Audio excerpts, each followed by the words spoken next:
Hello friends, welcome back to my channel Andaman Vividhi. आज আপনাদের সঙ্গে শেয়ার করছি একটা ভিডিও আন্দামানে কীভাবে আমরা রথযাত্রা করি তাই। চলুন বন্ধুরা, আপনাদেরকে দেখিয়ে দেই আমাদের রথ এবং রথের মেলা।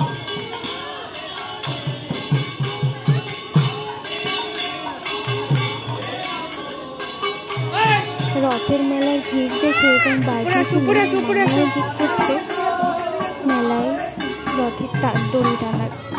আর সেই আশাটা পূর্ণ হলো মানু পিসিমণির দ্বারা। পিসিমণি এসে এইটুকু মানুকে এইভাবে নিয়ে চলে গেল।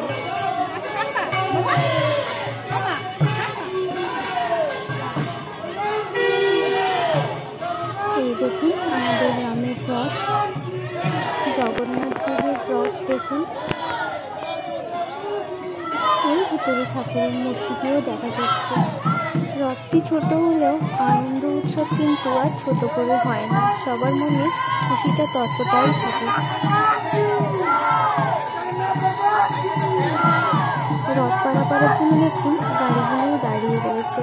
আসলে এই জায়গাটি হচ্ছে আমাদের গ্রামের মেন বাজার অঞ্চল, আর এখান থেকে গাড়ি বাসের চলাচল। আর ওই যে রাস্তাটা দেখা যাচ্ছে ওটা হলো আন্দামানের এটিআর রোড। আর এখান থেকে প্রতিনিয়ত বাস গাড়ি যাতায়াত করে, আর যার কারণেই এখানে বর্তমানে পুলিশরা দাঁড়িয়ে রয়েছে গাড়ি বাস নিয়ন্ত্রণের জন্য।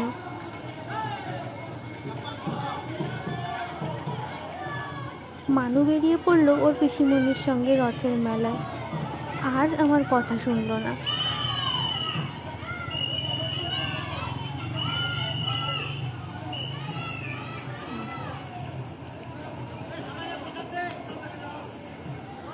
আজ বাজারের এই ভিড়টুকু শুধুমাত্র এই রথের মেলার জন্য।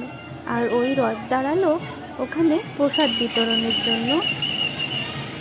আর সঙ্গে সঙ্গে দেখুন একটি বাসও ওখান থেকে পার হচ্ছে। এই হলো আমাদের দূরপাল্লার বাস, যেগুলো ডিগলিপুর থেকে কোটব্লারের যাত্রাগুলো সম্পন্ন করে। মোটামুটি এক কথায় বলতে গেলে 8 থেকে 10 ঘন্টার যাত্রা এই রাস্তা থেকে হয়ে থাকে, অর্থাৎ কোটব্লার থেকে ডিগলিপুর।